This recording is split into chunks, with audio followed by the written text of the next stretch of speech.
Olá pessoal, vai recomeçar, né? Eu já tinha enviado uma atividade para vocês logo no início da pandemia, para vocês do nono ano, mas agora a gente vai fazer uma sequência de aulas, tá? Através desse mecanismo digital, através desse mecanismo de informação, né? Da tecnologia da informação. Então eu vou mandar para vocês uma sequência de vídeos, de videoaulas, tá? Eu monto aulas para a turma. Se tiver qualquer dúvida depois, entre em contato pelos meios de comunicação de grupo, de mensagem. Então, a gente começou o conteúdo na aula presencial, não chegou a finalizar a primeira etapa antes de fazer avaliação, estava próximo de fazer avaliação, mas a gente parou. Acho que a gente ia gastar em torno de duas semanas, mais ou menos, uma semana e meia, para poder fazer a avaliação. Mas como não deu tempo, né? Chegou o período da pandemia, a gente teve que manter essa relação de afastamento pessoal. A escola, como é um foco de disseminação, porque é muita gente, é muito aglomerado, tem representante de várias regiões do município, então poderia ter uma ampliação do grau de infecção na cidade. Então, para evitar isso, a escola é um ponto fundamental para que fique realmente distanciada. Então, é uma exigência. É uma exigência que provoca transtornos, e esses transtornos não é só para aluno, não é só para professor, é para a comunidade como um todo. Tá? Então, a gente vai ter que se esforçar ao máximo para suprir essa deficiência que a gente está passando, essa dificuldade que a gente está passando. E uma delas é essa daqui, tá? Essa daqui que eu estou fazendo para vocês. Fazer essa apresentação, fazer uma gravação de vídeo e o vídeo ser passado para vocês. Então, se eu estiver falando diretamente com o aluno, eu tenho noção se ele está entendendo muito, pouco, mais ou menos, e fazer uma análise para poder melhorar um pouco mais a qualidade de aula. O aluno, da mesma forma, quando ele tem uma dúvida, essa dúvida, quando ela é perguntada de forma imediata, no ardor da informação, fica mais fácil dele assimilar do que mandar uma pergunta depois, fica aquele negócio meio frio, meio gelado, em termos de relações. Tá? Bom, como eu tinha... lembrando também que a gente vai pode ter atividades, e essas atividades também vão ser através desses meios técnicos. Né? Normalmente eu coloco, por exemplo, esse vídeo que vocês estão assistindo agora, ele fica a partir do dia de envio, eu deixo à disposição ao público no YouTube durante 2 semanas, porque depois dessa segunda semana, aí a gente já tem uma outra aula que eu vou deixar mais 2 semanas, e assim vai sempre tendo 2 aulas, por exemplo, no mesmo período, certo? Então, assim que eu entregar esse vídeo, que vocês lerem, observarem esse vídeo, que lerem o material que for necessário, aí eu passo a segunda aula. Caso o aluno não consiga assistir a primeira, às vezes assistir a segunda pode dar um problema. Então, é necessário ou é importante que ele assista na ordem das aulas para ter uma sequência de conteúdo, porque a aula é específica para essas turmas, certo? Então, a gente inicia, ou reinicia, né? Fazendo uma pequena abordagem de revisão de tudo aquilo que a gente já comentou em sala de aula. Eu não sei se vocês recordam, mas o assunto que a gente abordou lá na aula presencial foi a parte de introdução à química. Então, eu vou passando os slides aqui, comentando rapidamente sobre esse assunto, e vocês vão verificando aí se estão bem lembrados, se esqueceram por completo ou se faltaram a aula e não conseguiram assistir, certo? A frequência do aluno, ela vai ser feita depois, quando a gente for fazendo as atividades, aí, quando retornar às aulas presenciais, é que a gente faz as anotações da frequência do aluno, ok? Bom, então, a gente lembra que eu comentei com vocês a respeito da introdução à química, ao estudo de química, que na verdade é ao estudo de ciências, né? Vocês lembram que a gente vai estudar química e física. A primeira etapa química, a segunda etapa do conteúdo, lá do meio do ano para o final, a gente fala sobre física. Bom, então essa é a primeira aula, a aula 1. Tá? A gente comentou a respeito das áreas das ciências naturais, eu não sei se vocês recordam, mas são 3. A química, a física e a biologia. Então a química é aquela que estuda os fenômenos químicos, nada mais óbvio do que isso. E a física é aquela que estuda os fenômenos físicos, também nada muito muito dificultoso para que a gente lembre. A biologia, ela é uma área que necessita de muitas informações da química, necessita de informações da física de uma forma geral. Ela é muito diversificada, tá, gente? Ela precisa de todas elas, então, mas mesmo assim a gente considera como áreas das ciências naturais. Quando vocês forem fazer o Enem, a prova vai ser dividida assim, por área de prova de ciências naturais, que vai ser química, física e biologia, numa sequência dividida em questões separadas, tá? Então você tem aí química, que estuda os fenômenos físicos, física, químicos, desculpe, química, que estuda os fenômenos químicos, física, que estuda os fenômenos físicos, e a biologia, que estuda a vida de uma forma geral. A estrutura dos seres, a estrutura das células, as substâncias que estão presentes nos seres vivos, certo? Então, essa daí falou em vida, então a gente está trabalhando com biologia, até porque esse termo bio, tá? Bio aqui, ó, ele representa vida. Então, a gente vai estudar a vida de uma forma geral. Dentro desse conceito de áreas das ciências naturais, eu falei para vocês que tem a física e tem a química, que tem fenômenos físicos e fenômenos químicos. Então, são os dois tipos de fenômenos naturais que a gente vai abordar aqui. Então, o que representa o fenômeno físico? É todo aquele processo em que acontece provocando alteração na estrutura da matéria. A matéria, de alguma forma, é alterada. Ela começa de uma forma e termina com uma constituição diferente. Não é o aspecto, por exemplo, se pegar um papel e amassar, você muda o aspecto do papel, mas ele continua sendo a mesma contendo a mesma substância que compunha. Certo? Então, não teve alteração nenhuma. Mas você pega o papel e queima, aí você modificou totalmente o papel. Por quê? Porque, na verdade, ele era de celulose e agora ele virou carvão.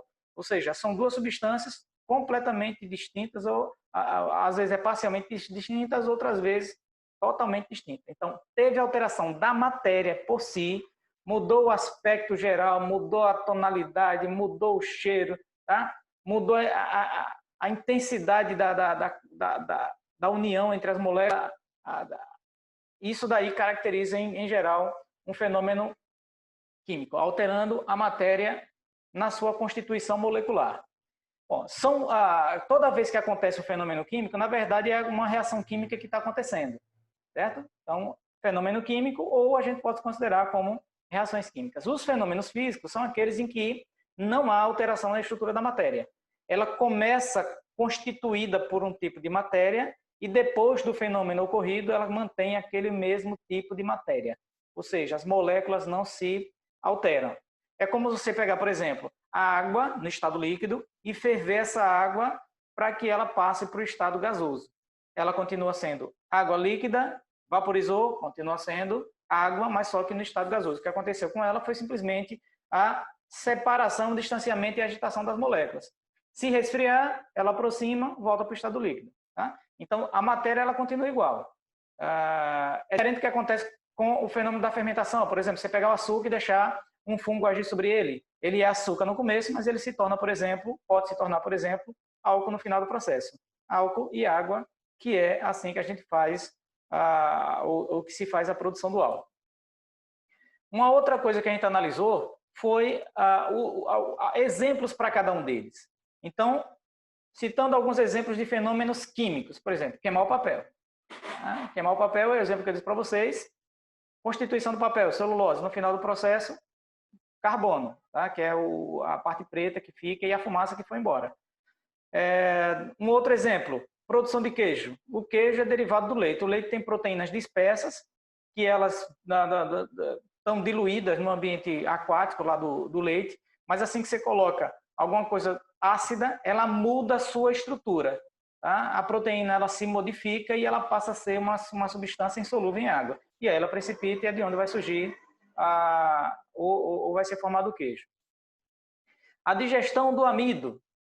Então, quando você coloca um pouco de pão, você colocou o pão na boca, mastigou, aquela substância que você colocou é amido, tá? Porque o trigo é riquíssimo nessa substância. É uma reserva energética de plantas. Mas aí, quando você começa a mastigar, aquela substância automaticamente ela já vai sofrendo alteração, porque ela vai sofrer a ação de uma enzima na boca. Tá? Essa enzima a gente chama de pitialina, é uma amilase salivar. Quando você degluta, vai para o intestino, aí vai ocorrer a ação das amilases, certo? Todas elas vão quebrar o amido, transformando em açúcar. Que tipo de açúcar? Geralmente a maltose e, por sua vez, na sequência, a maltose vai ser transformada ou dividida ou sofrer reação química para liberar as moléculas de glicose. Então, a matéria ela vai sofrendo alterações. Era amido, tá? Que não tem um sabor adocicado, mas aí, quando ele passa para o intestino, ele muda a sua constituição, ele passa a ser agora um açúcar, certo? Ele passa a ser um sacarídeo e um disacarídeo. São exemplos de carboidratos, tá? A ação de antiácido no estômago. Por exemplo, no estômago a gente tem o ácido clorídrico sendo liberado. Aí você toma um antiácido, por exemplo, leite de magnésia, que é um hidróxido. Quando você junta as duas substâncias, o que era ácido clorídrico, que é uma substância corrosiva, e você tem o leite de magnésio, que é o hidróxido de sódio, que é uma substância alcalina, quando você junta as duas, elas reagem entre si e se tornam um componente neutro. Esse componente neutro vai ser, na verdade, água e o cloreto de magnésio, que vai ser o sal formado nesse processo. Então, as substâncias elas se alteram. Tá? Elas sofrem modificações porque elas sofrem reações químicas que caracterizam o fenômeno químico. No fenômeno físico, então, a gente tem como exemplo rasgar o papel. Tá? Então, como seria pegar? Você pegou o papel... professor, mas ela mudou porque você tinha um papel e agora tem dois. Só que ali continua sendo papel e aqui tem papel. Se você botou uma colinha lá, tal, juntou, ficou praticamente igual. A matéria é a mesma. Certo? Não muda. O que você fez ali simplesmente foi divisibilidade, uma das propriedades que a gente fala mais tarde sobre as propriedades gerais da matéria. A evaporação da água, que eu comentei agora há pouco. Água no estado líquido. Tá? H2O, a fórmula dela. Aqueceu, ela vai para o estado gasoso. Qual é a fórmula dela? H2O. Ou seja, a substância, a molécula que representa a substância água, ela continua igual, ela não muda. Então, não sofreu alteração, é fenômeno físico. Condução elétrica. Quando a eletricidade está passando por um fio, aquela forma de energia, certo? Que é a energia elétrica, ela passa pelo fio e depois que ela passa, o fio continua sendo a mesma coisa, continua contendo ou sendo formado pela mesma substância. Digamos que seja um fio de cobre. Passou a eletricidade, ele continua sendo cobre, ele não muda. Certo? Se for um fio de alumínio, passou pelo alumínio, continua sendo alumínio. Ele também não muda a sua constituição. O movimento dos corpos também a gente vai tratar como fenômeno físico, porque o corpo muda de posição, mas a constituição química dele continua igual. É tanto que quando a gente for começar o assunto de física, a gente começa por cinemática, que estuda os movimentos dos corpos. Depois estuda a dinâmica, que são as causas a causa do movimento dos corpos. Tá, gente? Então, a parte do movimento é muito trabalhada nesse início do conteúdo, que geralmente o pessoal de física, os professores de física, eles tratam esse assunto lá no primeiro ano. Bom, a partir daí, então, a gente tem o conceito de grandezas físicas. O que é uma grandeza? Grandeza é tudo, qualquer coisa. Qualquer coisa que você consiga medir, a velocidade de um móvel, a intensidade elétrica, a amperagem dessa constituição elétrica, a massa de um corpo, o volume que alguma coisa ocupa, certo, gente? A densidade de um corpo, qualquer coisa que você consiga medir, isso daí é considerado uma grandeza física. Só que cada grandeza física, a gente só reconhece qual herda que a gente está falando de acordo com as unidades. Por exemplo, eu digo para vocês que um corpo tem 5. Se eu disser só o valor bruto, tá? Só o valor numérico, ele tem 5 o quê? Eu vou dizer que ele tem 5 quilogramas. Bom, aí quando eu coloco a terminologia quilograma, tá? O termo quilograma lá no final, eu já estou dizendo para vocês que estou falando da massa dele. É diferente de eu dizer que o corpo tem 5 litros. Bom, se eu falei de litros, já não estou falando mais da quantidade de matéria, estou falando do volume que ele ocupa, do espaço ocupado por ele. Então, a unidade de medida ela é importante porque ela vai definir o tipo de grandeza. Aí, essa grandeza, essa unidade de medida que define o tipo de grandeza, ela deve ser criada fazendo uma comparação, um comparativo. Digamos que eu quero medir, como eu expliquei para vocês durante a aula, a distância dessa tela de computador aqui que a gente está analisando. Eu não tenho um metro, eu não tenho a trena, não tenho uma régua, não tenho algo que já tenha sido padronizado. O que é que eu posso fazer? Utilizo o palmo ou eu utilizo o polegar, certo? Então, geralmente é assim que é definida, né? 14 polegadas, 15 polegadas, 17 polegadas, 20, 50, 60. Então, essa definição de polegada é uma medida de comparação. Só que algumas, elas são muito imprecisas. E aí precisa de algo que seja definido, extremamente preciso e reconhecido por muitas pessoas da ciência, né? Ou que não seja da ciência, mas que também precise dessa comparação, certo? Então, a medida, a gente utiliza um padrão, a partir desse padrão a gente compara, e aí, depois de comparado, a gente dinamiza para que outras pessoas reconheçam e isso daí fique realmente estipulado como uma unidade definida. É tanto que, para que a gente trabalhe na ciência, tem uma coisa chamada Sistema Internacional de Medidas, para que todos reconheçam aquelas unidades como padrão, para que eu não fale, por exemplo, de milhas ou de quilômetro. Se você pedir uma distância para mim em quilômetros, eu tenho uma noção, mas se pedir uma distância para mim em milhas, eu não tenho, porque milhas não é uma coisa que a gente fala muito aqui no Brasil. Geralmente a gente fala sempre em quilômetros, milhas geralmente é lá nos Estados Unidos. Bom, outra informação que a gente tem aqui é a classificação das grandezas. Essas grandezas físicas, ela pode ser classificada de duas formas. De acordo com a origem da grandeza, que pode ser fundamental, que pode ser derivada. A fundamental, gente, é quando ela só precisa dela mesma para poder ser definida. Então, quando a gente fala de alguns exemplos, a distância entre um ponto e outro aqui do birô, tá? da escrivaninha aqui. Eu vou olhar e vou medir em metros, só preciso disso. Eu não preciso saber se ele tem um tempo para gastar nisso daqui, não preciso, só preciso dessa unidade. Então, a distância, o tempo, tá? Então, a amperagem, então essas grandezas físicas, elas só precisam de uma unidade para poder ser definida. Portanto, ela é chamada de fundamental. Se ela precisar de duas ou mais, a gente vai chamar de derivada, certo? Então, como é que seria essa derivada? A densidade. A densidade é a razão entre a massa e o volume de uma substância, a gente vai ver depois. Então, se a densidade é uma razão entre massa e volume, eu estou precisando da grandeza massa, eu estou precisando da grandeza volume. É tanto que a unidade é grama por centímetro cúbico. Então, eu tenho a unidade de grama, tenho a unidade de centímetro cúbico para constituir a unidade da grandeza densidade. Velocidade média. Quanto tempo você gasta para percorrer determinado espaço?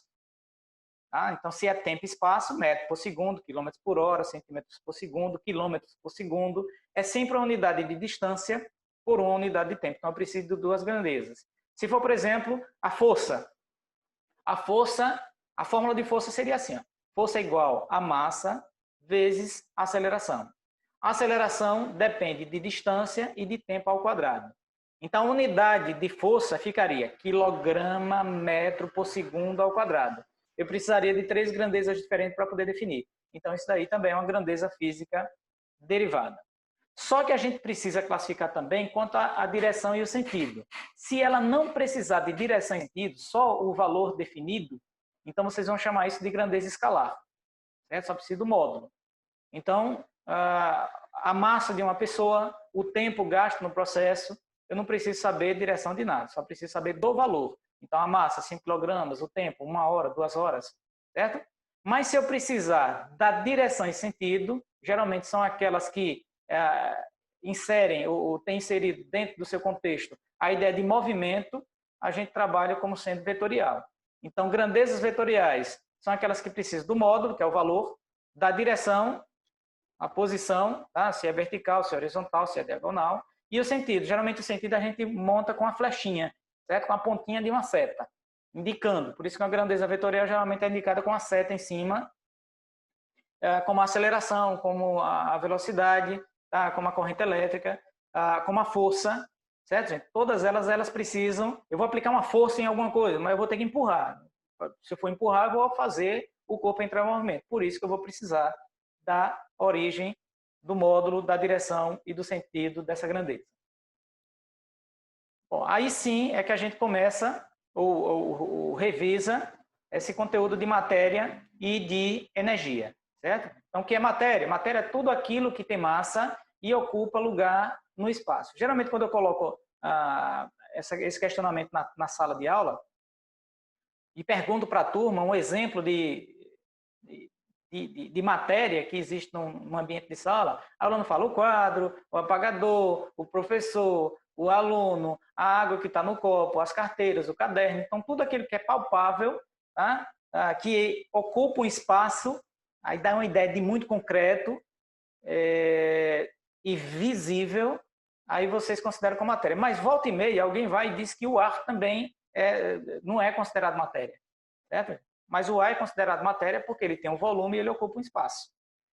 Qual foi o exemplo que eu disse para vocês para indicar que o ar ocupa um espaço e que, portanto, ele é matéria?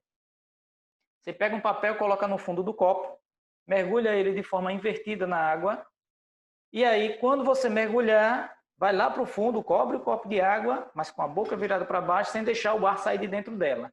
Então, quando você faz isso, que retira o copo, está lá com o papelzinho seco lá dentro, porque o ar estava ali no meio, entre a água e o papel, e não deixou ele tocar. Se ele não deixou ele tocar, ele ocupou um espaço.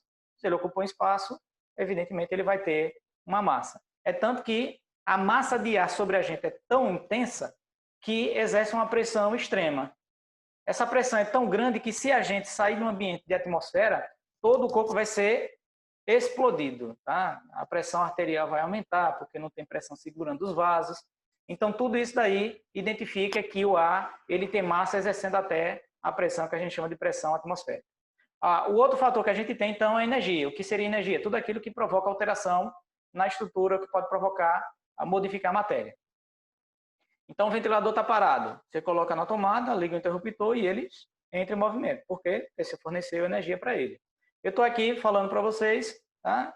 E estou gastando energia, que minha energia agora é uma energia química, né? Através do alimento, a gente come, faz o processo de respiração, a energia vai ser liberada e a partir dessa liberação a gente faz os movimentos. Então, tudo que tem possibilidade de modificar a matéria, a gente vai chamar de energia.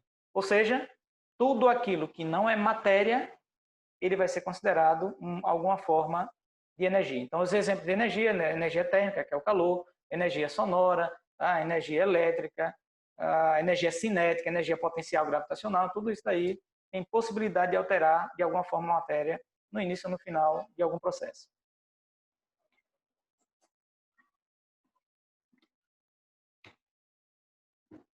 Bom, e aí a gente falou sobre as propriedades gerais da matéria. Quais são elas? Não sei se vocês lembram, mas massa é a primeira porque qual é o conceito de matéria? Tudo que tem massa e volume.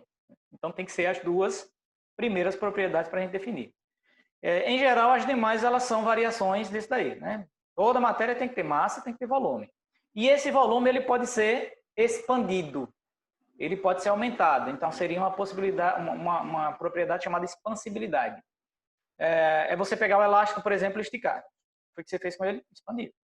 É você largar uma gota de perfume na casa e esse perfume espalhar o seu cheiro até o ambiente. Foi o que aconteceu com ele? Expandiu. Então isso daí a gente chama de expansibilidade.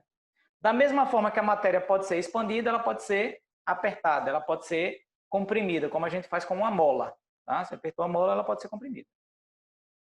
Mas tanto o elástico esticado quanto a mola apertada, no momento que você solta, tá? Que deixa de aplicar essa força, a mola volta para o seu estágio e o elástico volta para o seu estágio. Certo? Como é que a gente chama essa propriedade? Elasticidade, capacidade de voltar ao seu volume inicial. Então, as três aqui estão envolvendo a mesma propriedade que é volume. Divisibilidade, toda matéria ela pode ser dividida em partes menores até suas unidades fundamentais, tá? Que aí a gente entraria no universo atômico, que não é para agora. A impenetrabilidade é a ideia de que dois corpos não podem ocupar o mesmo espaço ao mesmo tempo. Então, minha mão esquerda está aqui, nessa posição, e eu quero ocupar esse espaço aqui. Para eu ocupar esse espaço, minha outra mão ela vai ter que sair. Como consequência, eu considero que dois corpos não podem ocupar o mesmo espaço, porque a matéria é impenetrável. Professor, mas eu posso ocupar o espaço do ar. Ocupa nada. Se você tiver, por exemplo, no ambiente de um quarto, assim que você fecha o quarto, você sente um incômodo no seu ouvido, uma pressão que ele tenta ocupar um outro espaço. Como tem espaço da gente que é impenetrável, ele pressiona, mas a gente ele não consegue ocupar. Quando você senta no lugar, o ar que está ali, ele sai. Tá? Um caminhão passando na pista, é você vendo o caminhão passar e a vegetação do lado balança, porque o caminhão ele vai empurrando toda a massa de ar que está na frente dele para o lado, sai da frente que o caminhão está passando. Tá? Então, são questões que identificam que o ar também é impenetrável. Certo, gente? É tão impenetrável que o pessoal usa o paraquedas, né? Então, segura o paraquedas. O que está fazendo? O ar está segurando aquela estrutura, evitando que ela caia, porque ele é impenetrável. A inércia, se um corpo estiver parado, ele fica parado. Se ele tem movimento, ele tende a ficar em movimento, a não ser que uma força contrária atue contra ele. Certo, gente? Então, isso daí é um princípio fundamental de um dos conceitos lá da dinâmica que a gente estuda em física. Provavelmente, se der tempo, a gente fala preciso, ou geralmente não dá para a gente finalizar em termos de ano. A gente faz tudo para conseguir. E a densidade, que é a razão entre a massa e o volume. Certo, gente? Então, são todas elas propriedades de apresentar qualquer tipo de matéria. Só que existem algumas propriedades que só algumas matérias têm. Tá? Como, por exemplo, ductilidade, capacidade de ser transformada em fio. Você não vai pegar água e transformar em fio, você não consegue. Consegue fazer isso com cobre, com a seda. Então, algumas substâncias é possível que você consiga fazer essa mudança. Outras você consegue transformar numa chapa fina, como, por exemplo, alumínio, como, por exemplo, ferro. Certo? Mas não é para qualquer tipo de matéria, especificamente algumas delas vão apresentar. Dureza, que é a capacidade de riscar outros materiais. Então, tem até a substância mais dura, né? Que é o diamante, ela consegue riscar. E o que seria riscar? Não sei se vocês lembram. Riscar é retirar a partícula de outro material. Então, quando você passa o lápis grafite na parede não, senão vocês vão fazer vandalismo, tá, gente? No papel. Tá, imagina aí, no papel. Você pegou o papel, passou o lápis grafite, ficou a marca do grafite. O papel riscou o grafite, porque ele retirou partículas. Aí você passa uma laminazinha lá o próprio diamante numa superfície de madeira, passou, vai ficar o trilho na madeira. Então, o que foi que fez? O diamante tirou partículas da madeira, então o diamante é que riscou. Então, quem risca é aquele que retira partícula. Esse é o conceito físico de riscar. Tenacidade é a dificuldade de dobrar.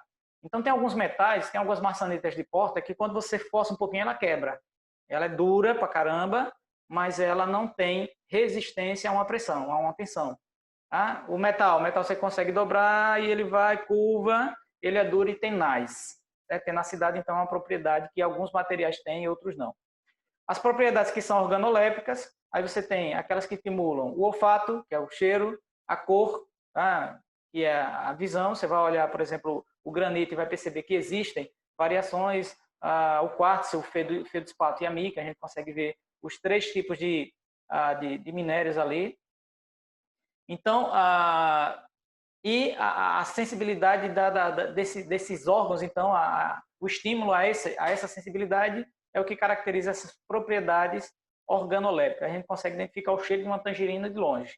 Tá? Então, são propriedades que alguns materiais apresentam e conseguem ser diferenciadas por isso. As propriedades químicas, que são cada tipo de reações químicas, os tipos de reações químicas que cada substância consegue participar, se ela é ácida, se ela é alcalina, se ela é neutra. Então, todo e qualquer tipo de relação envolvendo esses aspectos a gente considera como propriedades químicas, e as propriedades físicas são aquelas que envolvem quando não se altera algo da matéria. Então, por exemplo, a capacidade, a temperatura em que ela sofre fusão, que é o fusão, derretimento. Tá? Que ela sofre a ebulição, que é a ebulição, quando ela ferve. A condutividade elétrica, outro exemplo. Certo? Se o material é condutor ou não condutor de eletricidade. A água pura, por exemplo, não é condutora de eletricidade. Quando você coloca algum tipo de sal, aí ela passa a conduzir corrente elétrica. Então, existem propriedades específicas de algum material, condutividade térmica. Tá? Então, por exemplo, a madeira é péssimo condutor de calor, por isso que geralmente quando a gente faz um ambiente, um recipiente de madeira ou papelão, ele mantém um pouco mais o material aquecido, porque ele evita a perda de calor. Se você deixar numa panela de alumínio, ele esfria rapidamente. Por quê? Porque ele é um ótimo condutor de calor. Quem é ótimo condutor de calor? Péssimo isolante térmico. Quem é ruim condutor de calor é um ótimo isolante térmico. Tá, gente? São algumas características que a gente tem, pegando o aviãozinho para o próximo conceito, que é o de densidade. Essa densidade aqui a gente respondeu uma sequência grande de questões. certo, gente? Vocês vão revisando depois aí, quando chegar na prévia das aulas, provavelmente a gente vai ter que fazer uma avaliação por esse mecanismo. A gente vai ter que encontrar uma saída para isso. Então, a densidade absoluta, que é a razão entre a massa e o volume por unidade de volume de um corpo. Certo, gente? Então, como é que a gente faz a formulazinha? D igual a M sobre V. Essa foi a fórmula que a gente trabalhou. Bem fácil, bem simples. E aí, nas questões, eu posso entregar para vocês os valores de massa e volume, para vocês encontrarem a densidade. Eu posso entregar para vocês a densidade e o volume para achar o valor de massa. Ou eu posso entregar para vocês a massa e a densidade para vocês acharem o valor do volume. E aí é matemática, tá, gente? Extremos e meios, quando a gente faz aquela alteração e tal. Então, lembrando que a massa, geralmente, a gente vai trabalhar com ela em gramas. Algumas questões lá tratam em quilograma, aí a gente padroniza aqui nas nossas questões. A massa em gramas, o volume em centímetros cúbicos e a densidade em grama por centímetro cúbico. Um exemplo que eu coloquei aqui para a turma, bem simples. Determine a densidade em gramas por centímetro cúbico de um corpo de massa 0,5 kg e o espaço de 200 centímetros. Então, se eu quero em gramas por centímetro cúbico, vocês lembram que esse valor de quilograma tem que ser transformado, multiplicando por 1000, porque 1 quilograma equivale a 1000 gramas. Fazendo a regrinha de 3, a gente tem isso. Multiplicou por 1000, então eu vou ter 500. Certo? Tem uma casinha decimal aqui, então fez a vírgula, tirou um zero, então ficou aqui 500. Então, 500 gramas. O volume foi de 200 centímetros cúbicos e a gente precisa da densidade. Aplica na fórmula, tá, gente? Bem simples. Densidade é a massa sobre volume. Qual é o valor da massa? 500. Qual é o valor do volume? 200. Tira os dois zeros aqui. 5 dividido por 2 ou 500 dividido por 200. Isso equivale a 2,5 gramas por centímetro cúbico. Certo, gente? Então, bem simples. Uma questão de densidade para vocês. Só que existe um outro tipo de cálculo de densidade que envolve duas ou mais substâncias. A gente chama de densidade da mistura. Essa dá um pouquinho mais de trabalho, porque eu vou precisar fazer a soma das massas e a soma dos volumes das substâncias misturadas. Lembrando que as substâncias não podem reagir entre si. Se reagir entre si, ele vai ter uma outra substância por ali. E a gente não quer. A gente só quer analisar quando as duas substâncias se misturam sem ter reação química entre elas. Também a massa em grama, o volume em centímetro cúbico, tá? É por isso que fica em gramas por centímetro cúbico também. Então vamos pegar uma questãozinha aqui simples, só para vocês relembrarem como é que a gente faz. Determina a densidade da mistura de duas substâncias que foram colocadas, em que foram colocados 400 gramas com volume de 400 centímetros cúbicos de uma substância e 400 gramas e 500 centímetros cúbicos da outra substância. Vamos arrumar esses dados aqui, ó, certo? Então, a substância 1, massa 400. Eu peço sempre para que o aluno organize seus dados e facilite a sua interpretação depois. 400 de massa, 400 de volume. Na substância 2, 400 de massa, 500 de volume. O que é que eu vou fazer? Colocar na fórmula de densidade para responder, viu? Tem nada dificultoso também aqui. Valor da massa de 1, 400. Valor da massa, 400. Valor do volume de 1, 400. Valor do volume de 2, está aqui embaixo, ó, 500. Certo? Então, somando esses valores, 400 mais 400 dá 800. 400 mais 500 dá 900. 8 dividido por 9, 800 dividido por 900. Isso vai dar 0,88 gramas por centímetro cúbico. Certo? Então, esses valores é o valor da densidade dessa mistura. Bom, aí, quando a gente finalizou isso daí, em algumas turmas eu cheguei a comentar, ou em outras não, numa sim, na outra não, né? Os estados físicos da matéria. Então, quais são eles? Vou tirar essa imagem daqui para ficar melhor para a turma. Quais são eles? Moléculas, sólido, em que as moléculas estão muito próximas e apenas vibram. O volume e a forma são constantes. O líquido, em que as moléculas são um pouco distantes e com pequeno movimento. O volume é constante e a forma depende do recipiente. Por exemplo, você pega um copo e coloca água ali dentro, ela fica com o formato do copo. Você pegou e colocou dentro da garrafa, ela fica com o formato da garrafa. Ela vai mudando de acordo com o recipiente em que você o inseriu. E o estado gasoso, que é a loucura das moléculas, elas estão em intenso movimento, muito distante, e que por isso a gente não consegue manter nem forma, nem volume. Esse é o conteúdo que a gente cobra na prova do 9º ano. Mas tem um outro estado, que a gente chama de estado físico de plasma, que ele é um posterior do estado gasoso. É quando você submete a uma substância que já está no estado gasoso a uma temperatura tão grande que as moléculas se agitam tanto que os elétrons começam a se afastar em torno do núcleo atômico, e aí vai mudando a estrutura da matéria. Então, eu não posso comentar sobre esse, porque a gente não falou de átomo ainda. Né?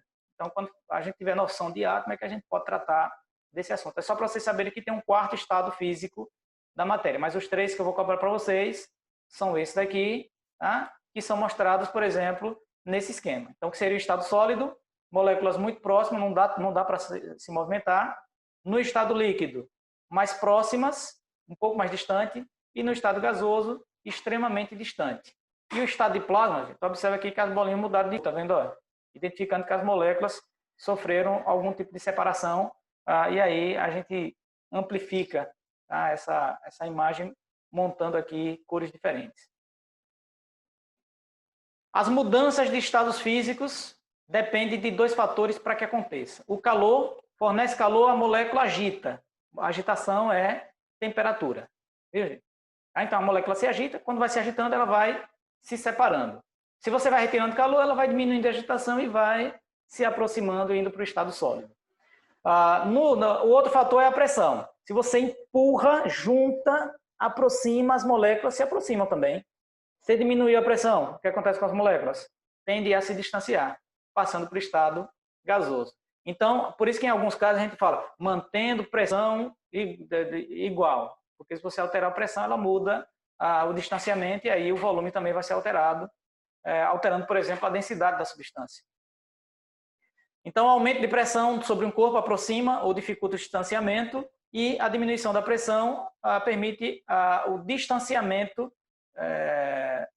das moléculas. Aqui provoca o distanciamento, dificulta o distanciamento, aproxima, e no segundo caso, quando você diminui a pressão, você faz com que ela se distancie, que as moléculas se distanciem. Então, quais são essas mudanças de estados físicos? Só para a gente ir fechando aqui rapidinho essa informação. Quando muda do sólido para o líquido, fusão, isso aqui vai ter que lembrar, tá, gente? É um esquema que a gente bota para ajudar, mas o conceito é lido. Então, fusão, mudança do sólido para o líquido, é o derretimento. Vaporização, que pode sofrer ebulição, calefação ou evaporação, que é um processo mais lento. Calefação, que é um processo muito rápido, com a temperatura acima da temperatura de ebulição. E a ebulição é quando tem um valor constante de temperatura em que ela vai mudando gradualmente para o estado gasoso. A liquefação ou condensação é quando ela muda para o estado do gasoso para o líquido. A solidificação é quando ela passa do estado líquido para o sólido. Aqui a gente chama de sublimação ou sublimação, tanto faz, diretamente do sólido para o gasoso e vice-versa. Eu coloquei na aula um termo ressublimação, que é uma outra forma de tratar esse termo daqui, mas que a maioria coloca como sublimação nos 2 sentidos. E por fim a gente analisa o conceito de substância pura e de mistura para analisar os gráficos, tá, gente? Então, o que seria uma substância pura? Quando só tem um tipo de molécula, só tem ela, nada mais. Água de torneira, por exemplo, não é pura. Água destilada é pura, porque só tem água naquele material. A água de torneira, ela tem muitos minerais, alguns minerais dissolvidos, tá, gente? Então, ela não é considerada pura. Mistura, quando tem 2 ou mais tipos de moléculas presentes na mesma substância, no mesmo recipiente. Então, a gente considera como sendo uma mistura. Então, a gente analisa os gráficos. Quais são os gráficos que tem? Gráfico de substância pura, gráfico de mistura. A gente vai tentar entender como é que se diferencia cada um deles. Quando há 2 patamares é uma substância pura e quando apenas um ou nenhum patamar é uma mistura. Então, o que seria esse patamar? Ele vai ser mostrado aqui. Ó. Você tem essa substância que, no tempo zero, ela começou já com 10 graus. Você passou um determinado período de tempo aquecendo. Você percebeu que aqueceu por quê? Porque ela estava com 10 graus em 0 minutos e com 10 minutos ela passou para 20. Mais 10 minutos depois, ou seja, em 20 minutos, ela permaneceu com 20 graus de temperatura. Então, não mudou essa temperatura. Ela é constante, é um patamar. Quando fala constante, um patamar. de 20 para 40, aí a substância saiu do estado sólido, está passando do sólido para o líquido, e aqui ela está completamente no estado líquido. Tá? Entre 20 e 40 minutos de processo, entre 20 e 40 graus de temperatura. Porque quando chega em 40, aí já começa a manter. Ele começa a manter, indicando que aqui já é uma outra mudança, já é um outro patamar. É passando do líquido para o gasoso. E a partir daqui é que ela passa totalmente para o estado gasoso, ou seja, temperatura de fusão, que é o derretimento, temperatura de ebulição. É um aquecimento esse gráfico. Já nesse caso aqui, o que a gente vai perceber é que não tem nenhum valor constante, tá vendo? Ó? Do sólido, passando do sólido para o líquido, que é a fusão, totalmente no estado líquido, do líquido para o gasoso, que é uma ebulição. Observe que não tem pontos fixos. Começou com 30 e terminou com 40. Aqui, a ebulição começou com 110 e terminou com 120. Então, ela não tem um valor fixo, nenhum. Então, ela não tem nenhum patamar de temperatura. É uma mistura. Por quê? Porque substância pura tem propriedades constantes e mistura tem propriedades físicas variáveis. Aqui está dizendo que varia. Tá? E aqui está dizendo que são constantes essas propriedades físicas. Os dois últimos gráficos que a gente tem aqui é um resfriamento. Por que eu sei que é resfriamento? Então, observe no gráfico. No tempo zero, mais de 100 graus. Quando terminou o processo, chegou a zero. Ou seja, a temperatura foi caindo, tá? Fazendo a escadinha. Mas observe que aqui também tem dois patamares. Ó. Aqui não é mais ebulição, tá, gente? Nem é fusão. Isso aqui é condensação, porque ela está no gasoso, passou para o líquido. Do líquido passou para o sólido. Então, aqui é a solidificação. Certo? Por isso que aqui, ó, ponto de condensação, ponto de solidificação. Dois patamares, isso é uma substância pura. Como é que eu representaria uma mistura? Aqui, ó. Ela não tem nenhum patamar de temperatura. Às vezes ela só tem um. Certo, gente? Eu esqueci de colocar um gráfico que só tivesse um patamar. Ok? Então, começou com 110, a condensação, terminou com 90, começou com 20 e terminou com 0. Ou seja, tem duas substâncias aqui misturadas, duas ou mais substâncias misturadas, que não tem nenhum ponto de temperatura igual. Tá? Nem temperatura de ebulição, nem a temperatura de condensação. Então, gente, esse daí era o assunto que era para fechar com vocês, encerrar a primeira etapa e a gente iniciar um outro ciclo de informações a partir da próxima aula, tá, gente? Então, tomara que vocês tenham entendido um pouco o conteúdo que eu tentei passar aqui nesse vídeo. Ah, professor, mas eu não entendi. Explique de novo, é a melhor coisa. Volta o vídeo e dá uma olhadinha. Ou, depois, daqui na sequência das aulas, vocês questionam, faz os questionamentos, passa para mim e depois, de alguma forma, eu vou tentar responder para a gente não manter de alguma forma, alguma proximidade. Certo? Então, agradeço a vocês a paciência de ter assistido o vídeo até o final e parabenizo para quem conseguiu e que continua fazendo. E agradeço a todos e até a próxima aula. Valeu, gente. Tchau.